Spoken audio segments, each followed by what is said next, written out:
Ladies and gentlemen, welcome to the main event.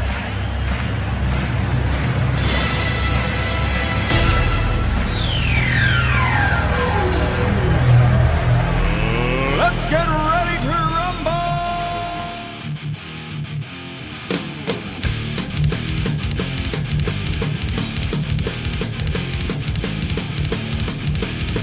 Fuck yes! Giants win! I got one thing to say right now. You're next, Billy! You're next!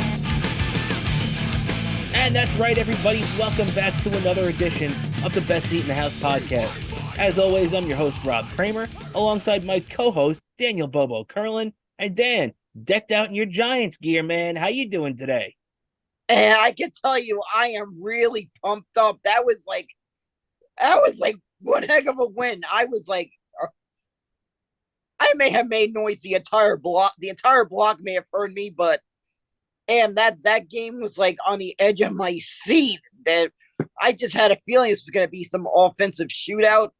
We came out on the end of it I may have went nuts when we finally made that big defensive spot that defensive stop that came up in a right at a big time we needed it. I mean, I was going nuts. I was picking up Mr. Maloonigan in victory. He was decked out in his Giants shirt. I was wearing my Giants jersey, as you saw in that video I posted very excitedly after the game. I literally filmed that video after the game, after I was celebrating with Mr. Maloonigan in the living room. My mom was watching for a little bit. I had a nice little food spread at my house for that game. So I was ready for that game, and I'm really pumped up for Saturday. And I really want to badly see the Giants for once beat the Eagles, especially in this big spot right here.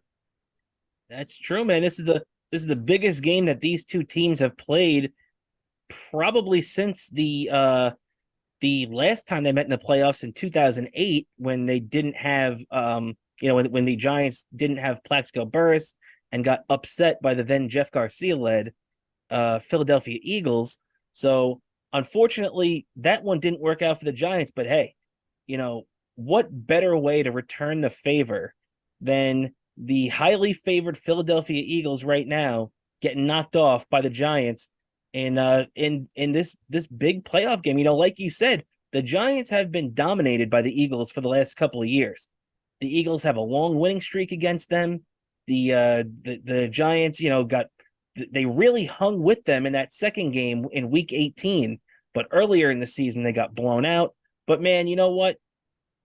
You can look forward, and you should look forward to Saturday night, when it's going to be your New York Football Giants in Philadelphia playing the Eagles, but just revel for a second in that great win against Minnesota. The second time that the Giants have played, the second time the Giants have beaten Minnesota in the playoffs. This is the third time overall. They lost to them in 1997. They beat them in the 2000 NFC Championship game 41-0, and now they beat them in the 2023 playoffs. For the 2022 season, they ended up beating them 31-24. And you know what? You really have to give all the credit in the world to Daniel Jones. I mean, the guy is doing it with with shadows and mirrors at this point, really, when you think about it, because aside from Saquon Barkley, the Giants don't have any legitimate receivers, on those old teams. The old teams we just talked about, Plaxico Burress. They had Hakeem Nicks. They had Steve Smith. They had all these playmaking big-time receivers. And this Giants team just doesn't have that yet. They go out there, they move the ball. Saquon does a great job. The offensive line is in a groove right now. And Daniel Jones, man, you've got to be happy with what you're seeing out of Daniel Jones, especially after his first playoff start. Oh yeah, I'm definitely happy. I just had a feeling he was ready for this. It looks like shades of Eli Manning, like those couple of years. Kind of got off to a little slow start, but then he just had that fourth year, that magical fourth year that just showed, yeah, there's a reason we drafted this guy. And it's showing that way with Daniel Jones finally. Took a little time, but it's happened. He's blowing up in a big way. Oh yeah, man. And you know what too? I really want to shine a light on a guy that, maybe he wasn't the best at hiring coaches, because for the most part Dave Gettleman struggled mightily in hiring coaches. But I want to give Dave Gettleman a lot of credit for the construction of this roster, because let's be honest, Dave Gettleman gets a lot of hatred from Giants fans, and for a lot of reasons, rightfully so.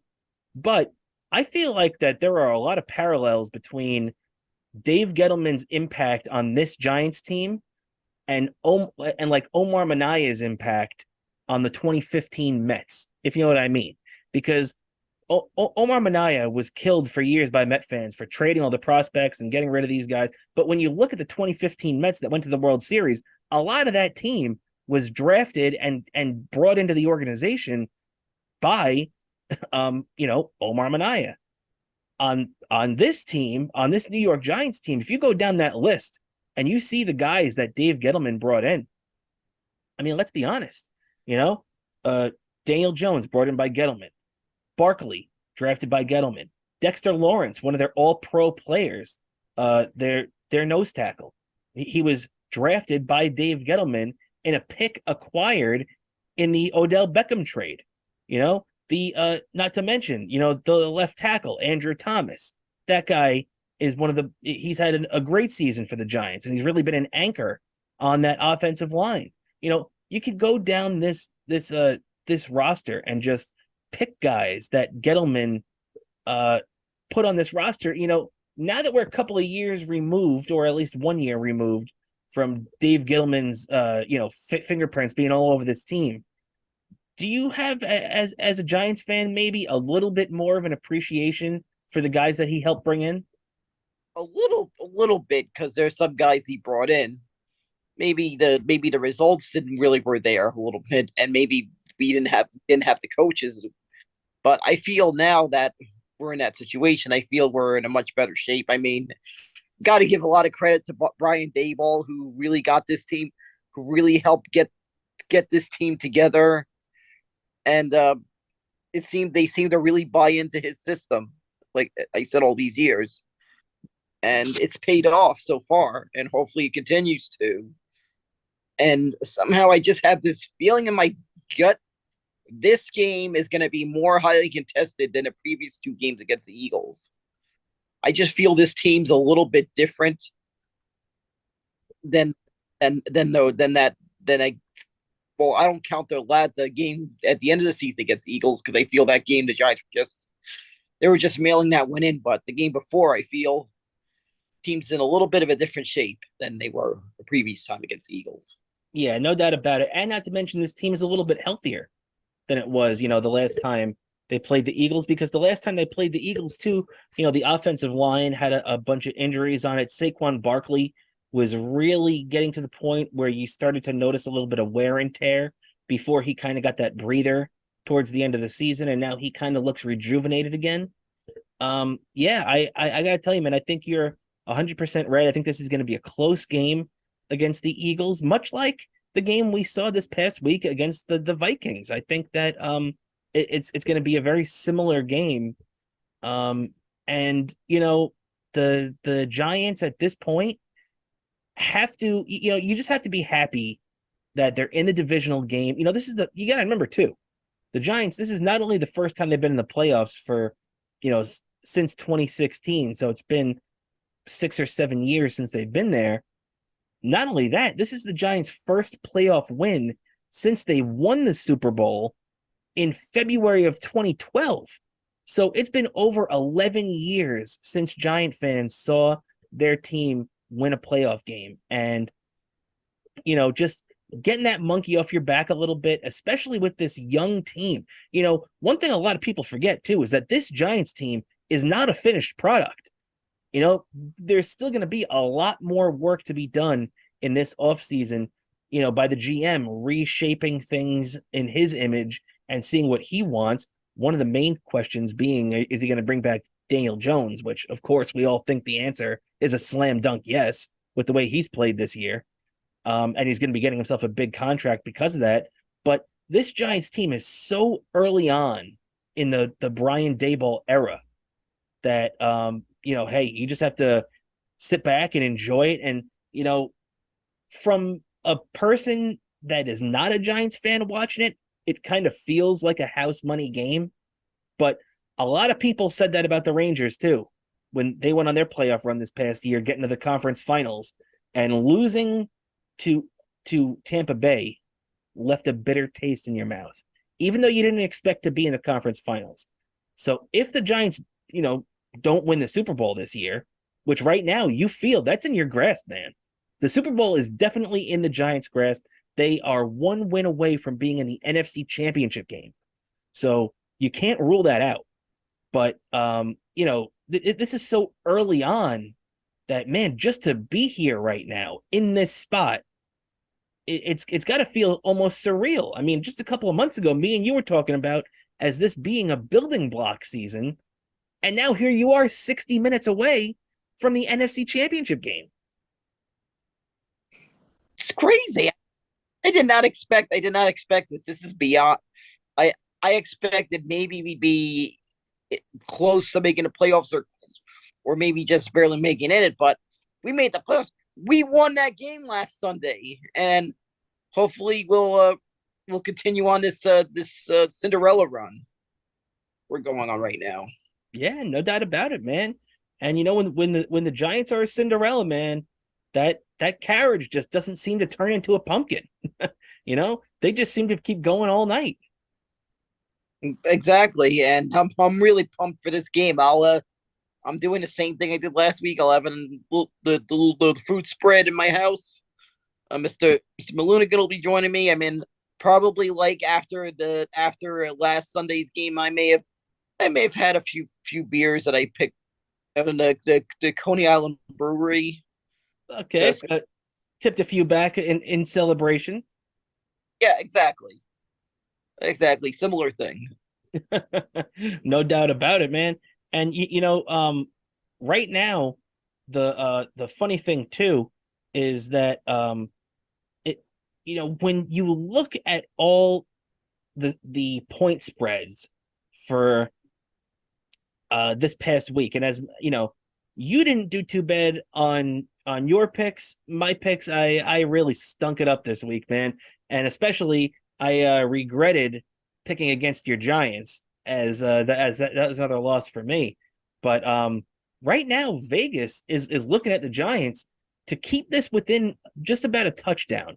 The Giants right now coming into this game against Philly are 7.5-point underdogs as we are recording this on Wednesday night. I got a lot of people asking me where we got our lines from over the weekend, and I'm saying, hey guys, we recorded this on Wednesday night, so we're using early spreads, just so you know. But right now, 7.5 on DraftKings is what I'm seeing. So that's not too bad. And especially with the fact when you look at what a heavy favorite the Eagles have been all year. I mean, Jalen Hurts is MVP territory. The Eagles defense is second to none, really, for the most part. They've been great all year. Forcing turnovers, getting to the quarterback, all that kind of thing. And for Vegas and the betting lines and everything to say that the Giants are going to keep it within a touchdown, 7.5 points, that to me tells you right off the bat that it's going to be a close game, right, Dan? What do you think about that? Be a close game, and hopefully the Giants come out on top in that close game. And I heard Eli make some comments about attending the game, supporting his the team that he played for, the Giants. And I have to say, I think it'd be cool to see the Giants win, and maybe just for the heck of it, Eli just flip a double bird in front of Eagles fans. Yeah, that would do the old Stone Cold Steve Austin salute, give them the double birds. I'm with you on that. That'd be pretty cool. Giants legend Eli Manning heading down there. Hey, the Giants got to get their, definitely a big cheering section for themselves there. unfortunately for us too, this isn't like MetLife Stadium where you're still going to have a percentage of Eagles fans that get it. It's going to be mostly Eagles fans there, you know? Yep, I know what you mean. At the same time, I hear say that there's probably going to be a good number of Giants fans. I think even more than the previous week in Minnesota. I think that number might increase a little bit because of the short proximity to. That's true. That's definitely true. And I was surprised how much blue there was in the stands in Minnesota. I mean, it was kind of scattered and all over the place, but you saw them. Giants fans definitely represent, that's what you love about New York fans, right, Dan? That's right. These New York fans like us, we show up everywhere. No doubt about it, man. We see our Mets fans all over the place, Rangers fans, all that kind of stuff. Yep, I remember. Well, and I'm using an example of one that's a little bit of a longer distance as an example, not counting Florida, since there's a lot of New Yorkers in Florida. But when I saw the Mets in Milwaukee, there was plenty of Met fans that made the trip, and there were plenty of Met fans there in the stands in the 2015 when I was there. Yeah, you're right, man. I mean, even when I was in LA, I saw the Mets in LA at Dodger Stadium a few years back, and there are plenty of Met fans there too. So, Met fans travel, Giant fans travel, Ranger fans definitely travel. They're all over the place. New York fans we just have a knack of being there for our team. Yankee fans travel well. You got to give them that credit too. Plus, you got to remember the other example. They said the Met fans travel well. It even got to the point that the Seven Line Army was formed. That we know they're known for putting together all these away game outings. That's true. That's true, man. Example of it right there. Yeah. Yeah. And people are passionate about it. And even Jet fans too. Remember earlier this year, Brandon Tierney from WFAN got this whole thing going to get a whole bunch of Jet fans going over to Lambeau Field, and the Jets played the Packers earlier this year. So New York fans just have it in them. So that at Lincoln Financial Field, the Link, whatever they want to call the Eagles Stadium down there in Philly, there definitely is going to be a contingent of Giant fans there. How big it is, we don't know right now, but there will be Giant fans there raising hell. So hey, I mean, it's going to be tough in Philly, especially at an Eagles game. I've been to plenty of Phillies games and they get a little rough there. It's even worse for the Eagles. So let's just keep our fingers crossed and hope the Giants win, man. I mean, I'm a Jets fan, but I'm pulling for you guys. I want to see the Giants keep it going. I want to see the Giants have a nice run, and especially knock off Philadelphia, right? Nobody from New York wants to see Philly win. Yep, exactly. I think I won like tickets to one of those away games there a few years ago. The year we won the Super Bowl. Remember that game that Eli scored that touchdown in overtime? 2011 season. Yes, yes. I was there for that one. That felt so great being able to just celebrate a win and just go to those Eagles fans that go in their face like that. Oh yeah, no doubt. Especially, in overtime like that. How dramatic. Very cool, man. Very cool. I've been to plenty of games down in Philly, Flyers and the Phillies, but I've never actually seen an Eagles game down there. Maybe part of the reason why I've never seen it is because the Jets right now are 0-12 all time against the Eagles. So one more reason why I want to see the Eagles lose to the Giants this Saturday night. I saw in that neighborhood once was the 2012 Winter Classic, of course. What's that? Classic in 2012. The NHL Winter Classic, Rangers Flyers. Yes. Yes. What about that? Was there for that. Oh, you were there for that. Oh, okay. Okay. That's cool. And that was awesome too. That must have been great being at that game, right? Oh no, that game I had to bring home some cheesesteaks for Rangers fan I knew in the neighborhood. Very cool. Very cool, man. I brought believe me, that was a nice little victorious win. That was a fun time being at that Winter Classic. Oh yeah, and that game too will always, for me, be remembered as the Mike Rupp game, because Mike Rupp, who was a good fighter and a really good hockey player, but really didn't score too much, scored the big goal that got the Rangers that win that day and gave Yager the old salute. right on the way out. So back when Yager was on the Flyers at the time, so that was a lot of fun. I definitely remember that, and yeah, Bush. Yeah, we got to get the Rangers back on a one of these these New Year's Day games soon because it's been way too long. What 2018 was the last time, and it's been way too long. Let's get the Rangers back on, right? Yeah, I think they could do. I think they could easily do one maybe at because I think they've done one at the two other major outdoor venues in the city. I think they want to go for the trifecta and do one at. I think they're going for the outdoor venue trifecta in the New York City area. So they're probably gonna. I just have a feeling this one would probably be at MetLife Stadium. Just a rough. Yeah, I could see that. I could see that, and not to mention too, they could pack a lot more people in the stadium that way too. So, which would be good for us too, because maybe tickets would be a little cheaper.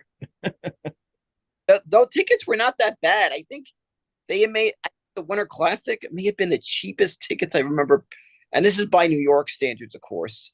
The cheapest by New York standards that I paid for a regular season hockey game. I recall. And was that the one at City Field you're talking about? Field, yeah, it was like 40 something, 40 Wow. something. Oh, not Yeah, too bad. Not too bad. the one in Philly because that one I won. Oh, that's cool. That's cool. And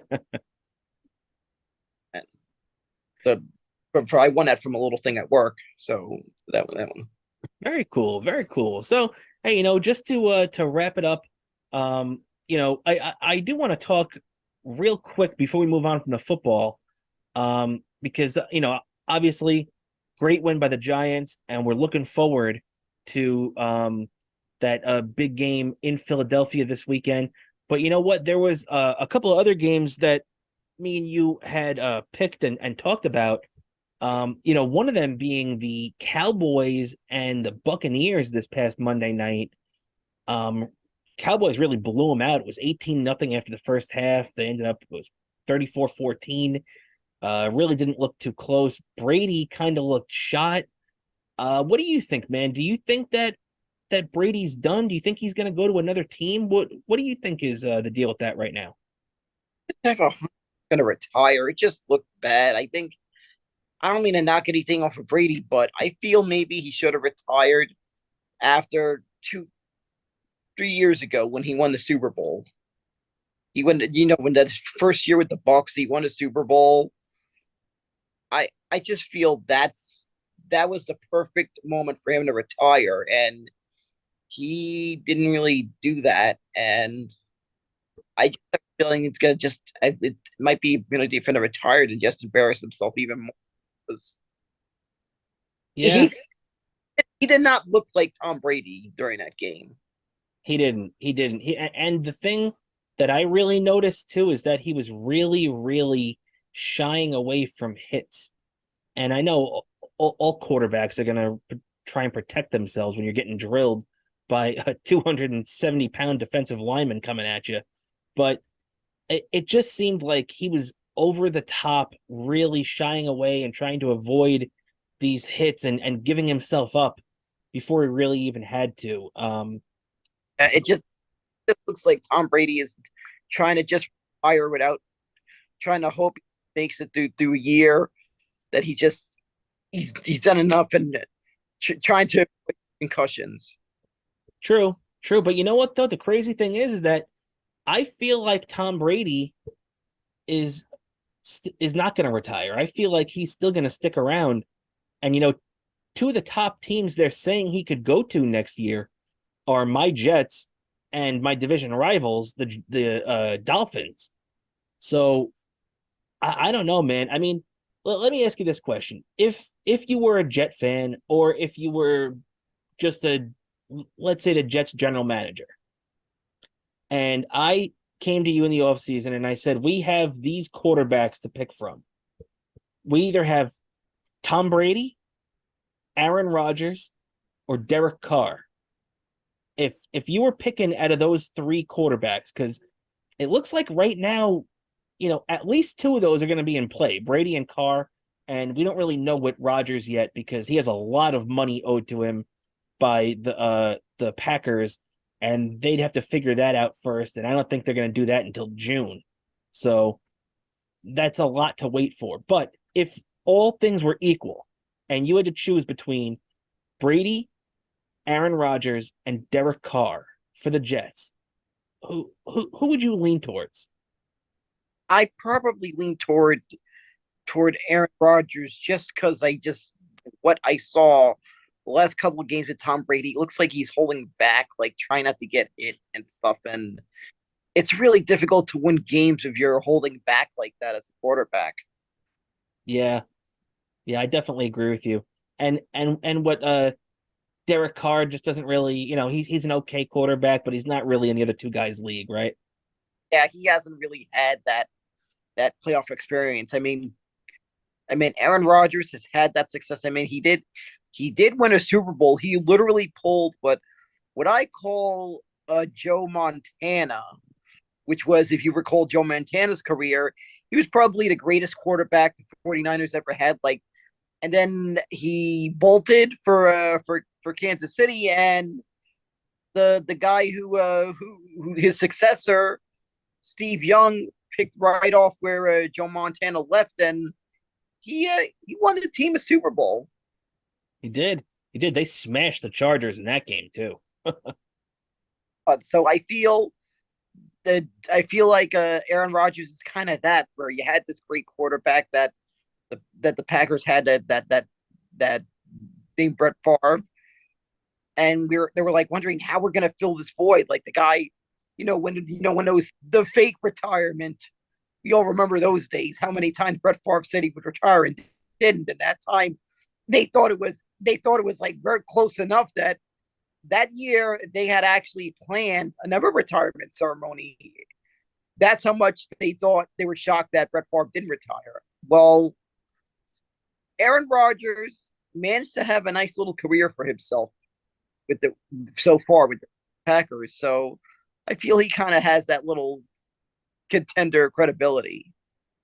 Yeah, you're definitely right, man. You're definitely right. And hey, I'm telling you right now, I would not argue if the Jets went out and brought in Aaron Rodgers. I know, a lot of people make the comparison to Brett Favre, but hey, there might be a lot of things in common with that situation, but it's a different quarterback, it's a different time, it's a different year, it's a different team.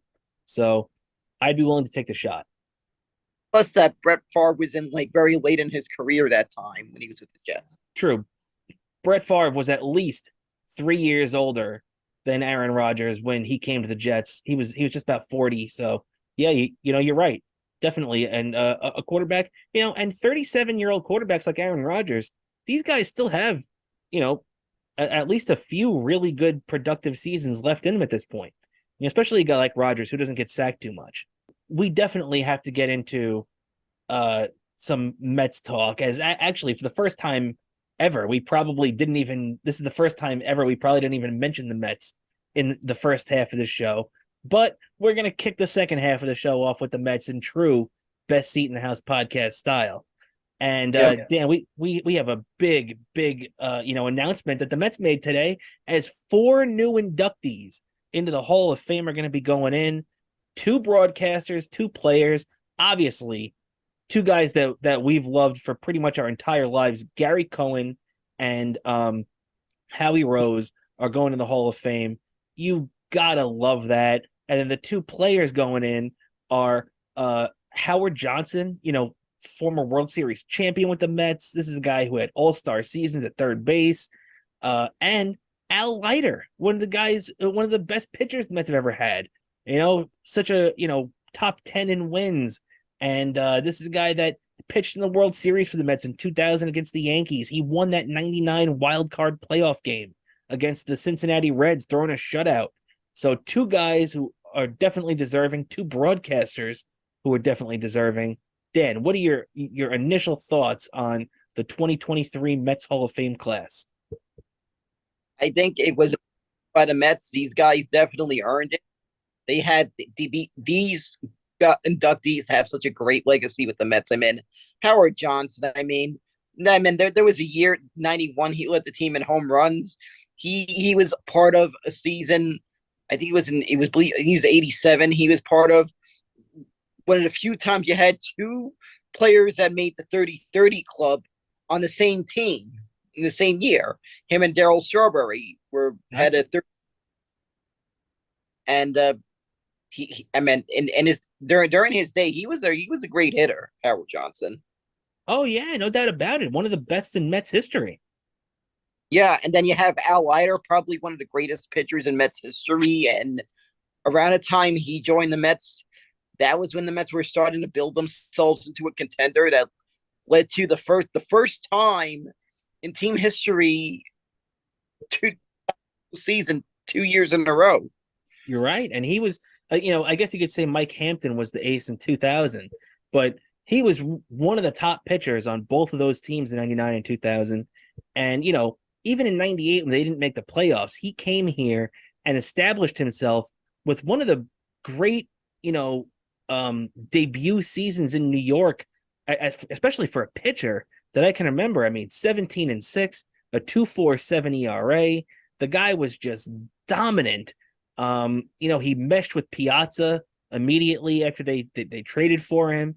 And I just got to say he's definitely a guy who belongs in the Mets Hall of Fame. I'm glad they finally put him in. He definitely deserves it. And yeah, I mean, he and Howard Johnson are two guys for a long time that I have wanted to see inducted. Edgardo Alfonso he was another one of those guys too. And obviously the Mets righted that wrong and put him in within the last couple of years. But there is there's a couple other guys that I would like to see put in. And going to be next year. I have a feeling next year we're going to see Wright and Reyes inducted next year. Could be. That definitely could be. That wouldn't surprise me. But the other guys that I would like to see are 2 World Series MVPs and 2 NLCS MVPs. Yep. Four guys. I want to see Don Clendenin go in because he's not in yet. I want to see Ray Knight go in because Ray Knight's not in yet. I want to see, and I just mentioned his name, and I know a lot of Met fans might laugh at me for this, but he had one great year and he was NLCS MVP. Put Mike Hampton in too, and Daniel Murphy. Those are 4 guys I want to see go in. Yep. Those are definitely going to be a couple of names that we're going to see in a couple. I have a feeling we're going to see those guys down the line. Oh yeah. And also 2 other Cy Young winners I'd love to see with the Mets go in the Hall of Fame. The Mets Hall of Fame. Frank Viola, who not only pitched but coached in the organization for decades, and R.A. Dickey. It'd be great to see those guys going too. Yeah, those guys. And there's even some guys that we've seen in recent years that are probably going to also be there down the line as well. Oh yeah, and Johan Santana's got to be going in at some point. Yeah, definitely. And I also got to say, we do got to mention the other 2 inductees. Gary Cohen, who's been a talented broadcaster. I mean, he's just shown this professionalism as a broadcaster all these years. He's been with the Mets organization in different capacities. He's bounced around from TV to radio, and even award-winning work on SNY lately, last couple of years. And of course, we got to mention Howie Rose, another one who's just had this professionalism. He's been pretty much. I feel like he's been a protege of the late Bob Murphy during his time in the Mets broadcast booth. That's true, and I feel like Gary Cohen and Howie both kind of had that, and you know what?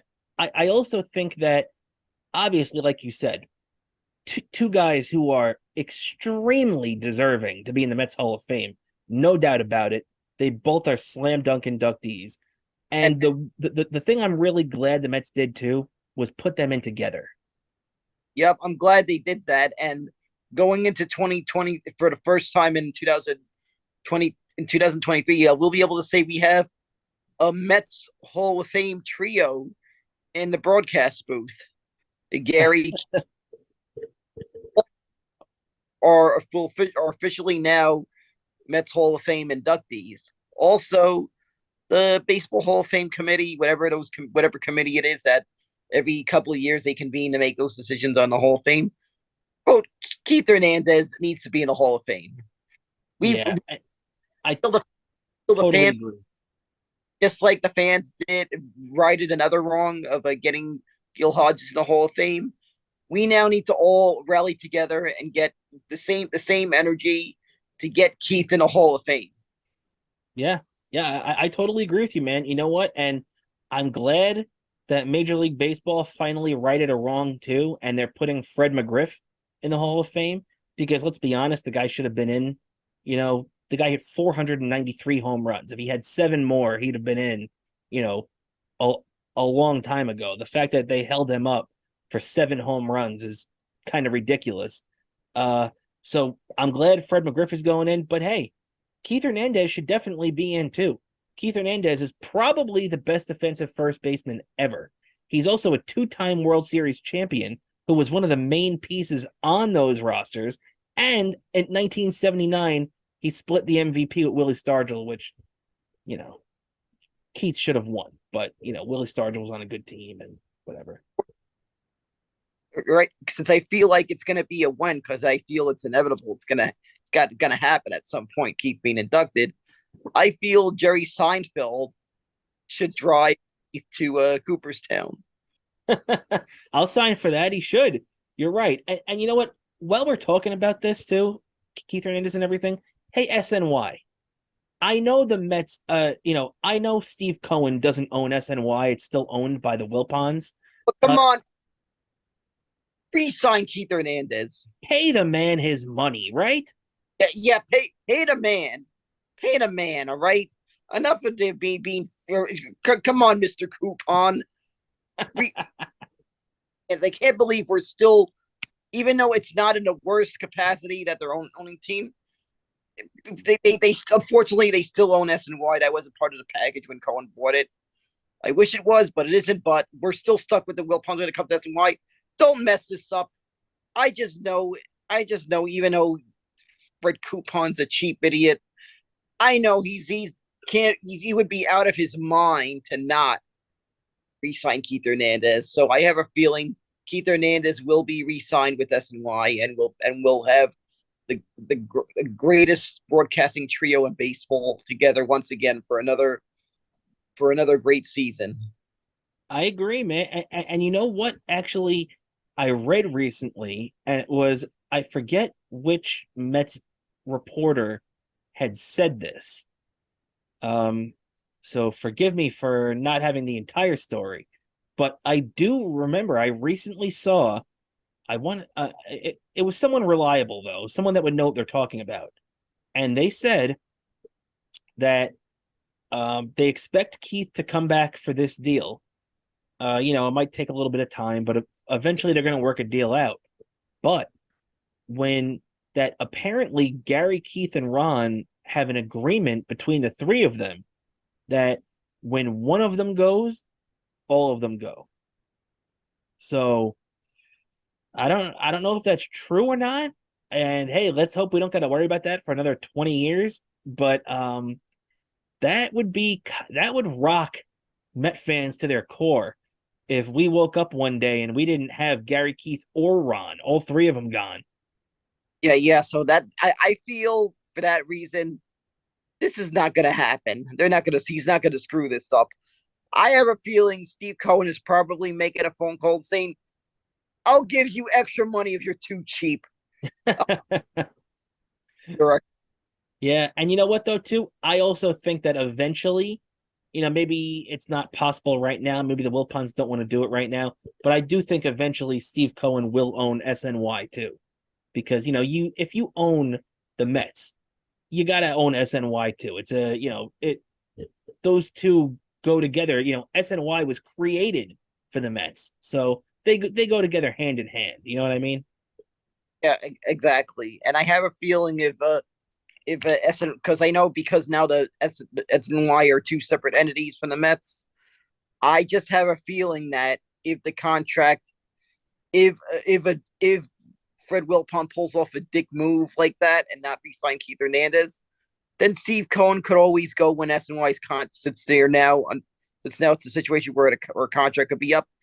I feel he'll just really smite them and go to I don't know, he'll probably like sign a deal with MSG or something. Yeah, that's true. Like the Mets did play on MSG for a couple of years, back in 2002, 2003, and 2004, before they moved over to SNY in 2006. Yeah, so I mean that's definitely there is historical evidence to back up what you're saying, Dan. So I definitely think that's a possibility. You're right. Yeah, and I think Steve Cohen would be upset about that if Fred Wilpon messed up the causing us to lose Gary, Keith, and Ron. I don't Oh think yeah, Steve Cohen would take. Steve Cohen wouldn't stand for that. You're right.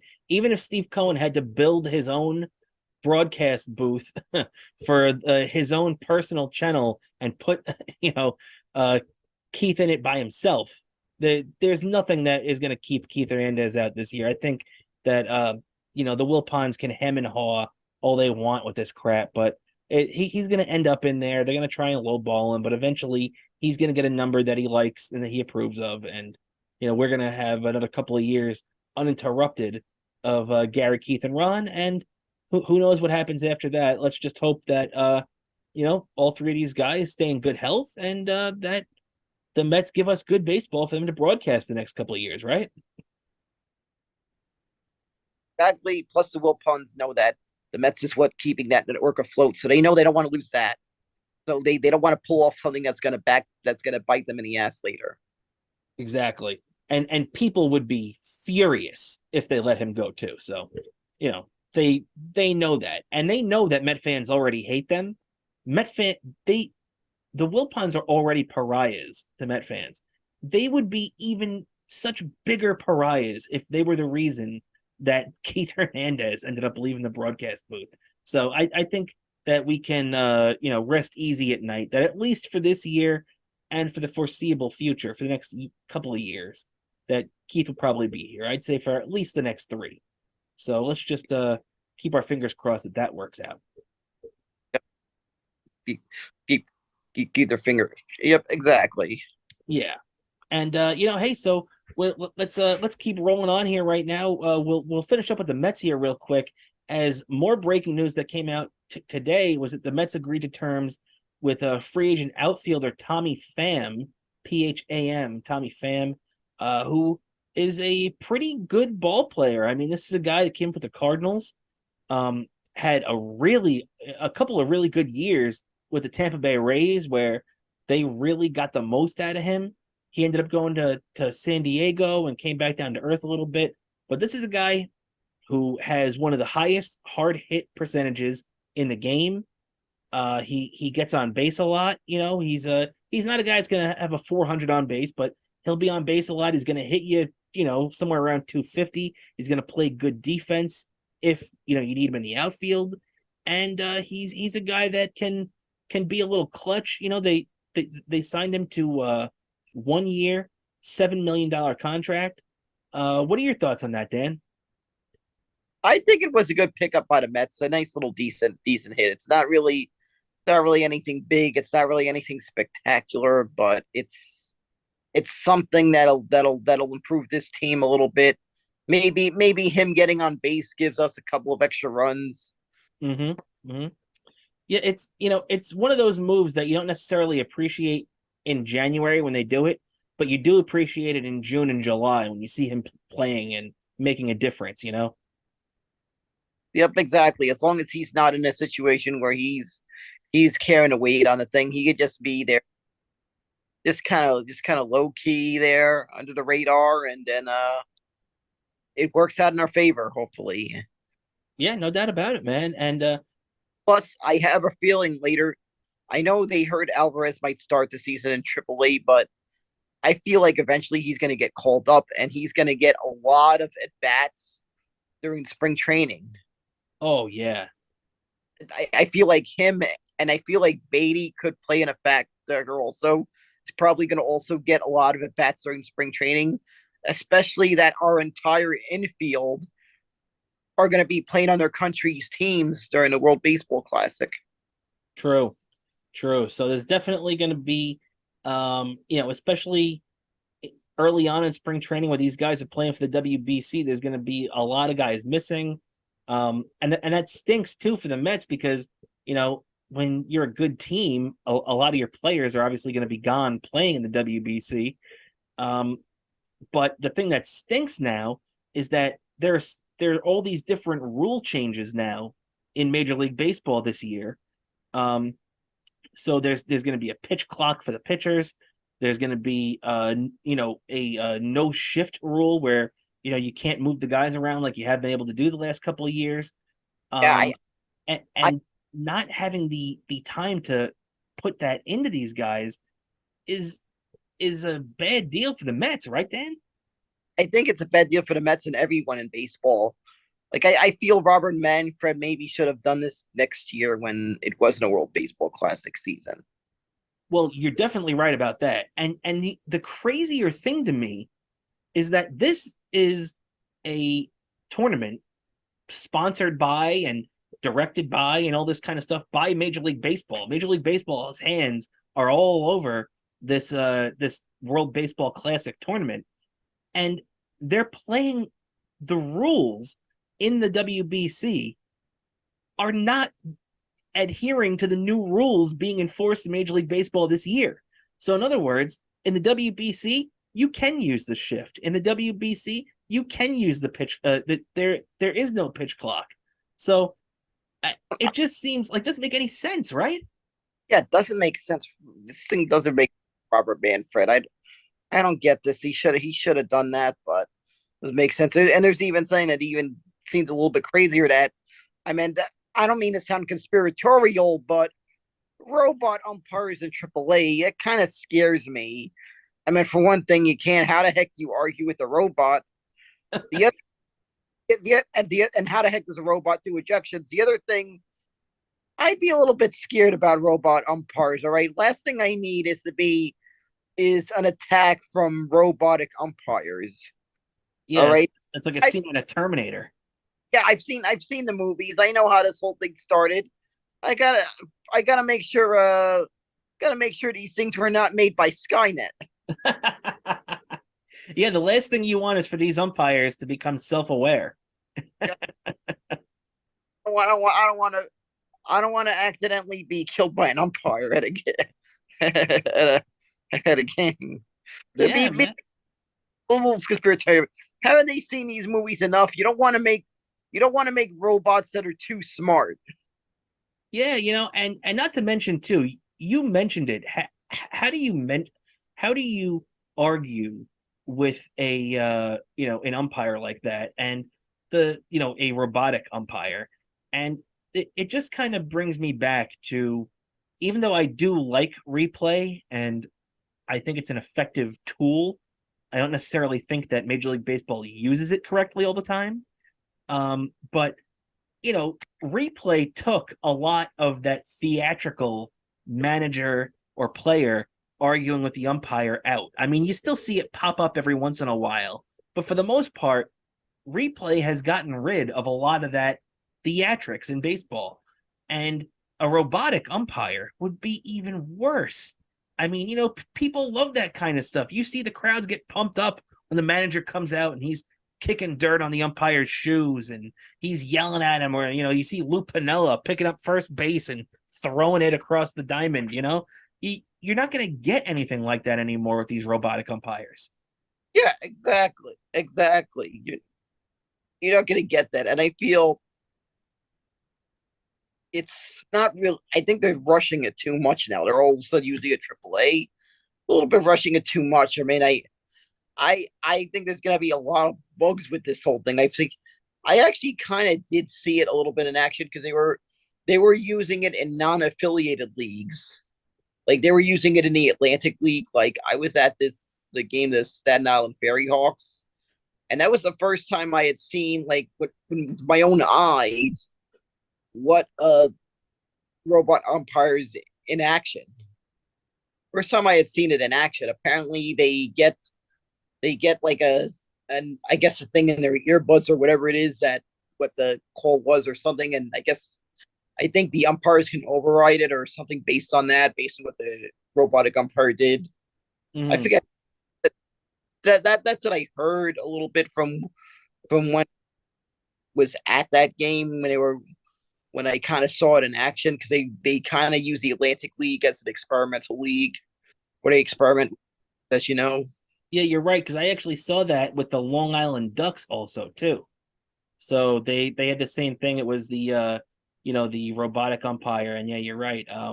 Yeah, I think you're right, man, too. And I agree with you 100% about the possibility of bugs and everything because what they've only used this thing in the Atlantic League for the last year, really. It's only been in the Atlantic League for about a year or so.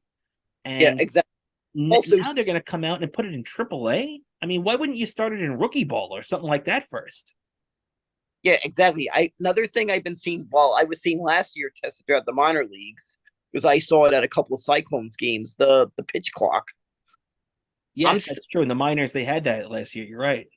still kind of. I think they maybe should have worked it out another year or two to really get it worked out because I thought 1 year wasn't enough. But I I don't I didn't really quite get a good gauge on how much it affected that I because I feel this was in the minor leagues and these were players that are kind of going through it like they're kind of used to it from the beginning versus you got major leaguers that are just haven't been in this territory before like they didn't see it like they didn't go through the minors and see it, so I feel the really great gauge on whether it's been effective or not is once we get to the point where we see a lot of players that have mostly come up through the minors that have gone through it there and the pitch clock their entire baseball lives, professional baseball lives, in the lower levels before they got to the majors.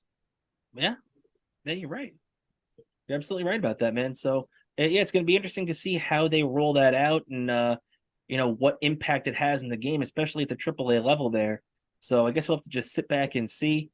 But hey, we're coming down to the final leg of the show here right now. And before we get out of here, though, I do want to touch on a little hockey, as our New York Rangers. They're coming off a real solid victory over Columbus. Earlier this week, they won 3-1. This team unfortunately has had a lot of injuries over the last couple of weeks. I mean, Chris Kreider has missed the last couple of games. Julien Gauthier got hurt in an on-ice collision with Sammy Blais, who was also banged up from it. So this team, they've been riding Johnny Brodzinski out there from the minor leagues. They've bumped Lafreniere up to the top line. There's been a lot of mixing and matching going on, but the Rangers are still playing a stretch of really, really good hockey. And tomorrow night, which is supposed to be Chris Kreider's first game back, as he practiced today, so that's a good sign that he should be back in the lineup tomorrow night. And obviously, Igor had off when the Rangers played Columbus on Monday. That was a Halak game, who played pretty well. And so Igor will be in net tomorrow. Hopefully, we'll have Kreider back in the lineup, and they will be playing at the Garden, the best team in hockey right now, the Boston Bruins, who are just off to an incredible start. What do you think, Dan? You pumped up for that Ranger Bruins game tomorrow? A original six matchup. I'm pumped up for this. I just feel like the Rangers are going to play this one really close. I feel like they're going to be ready. This team, they're starting to get to the point that they were like last year when they just started all of a sudden at this point, they just started moving up in the standings, just started to really show that they're for real. And they they come up big against the tougher the opponent. We saw it against Carolina. We saw them nearly beat. So I feel like I think we saw it against Pittsburgh. So I just feel like this team, the cream rises to the top, and they're probably going to be doing this against Boston tomorrow. No doubt about it, man. And one other thing that has really been making the rounds lately is potential trade targets for the Rangers. Right now, I keep hearing that the Rangers are really big into Timo Meier, who is having a great season. He's a forward for the San Jose Sharks. And he's a guy that's a restricted free agent after the year that his qualifying offer supposedly is going to be coming in somewhere around 10 million.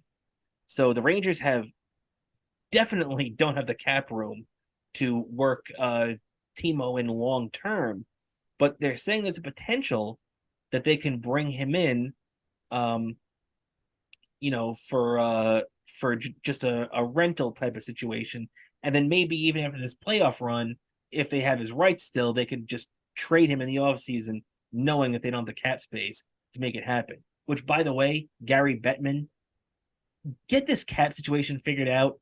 Oh, they have I believe I saw a stat the other day that 18 out of the 32 teams in the NHL are within $1 million of the cap right now.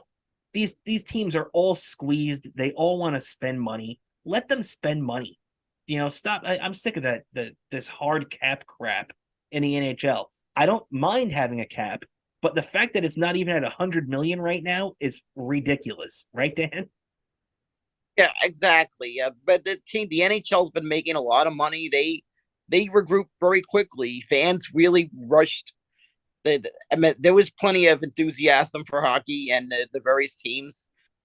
Fans were eager to get back in there after the year of like reduced capacity. Hardly any fans, even though there was that year didn't feel like a hockey season. This was last year there was the fans showed up as soon as they were allowed in at full capacity. They showed up.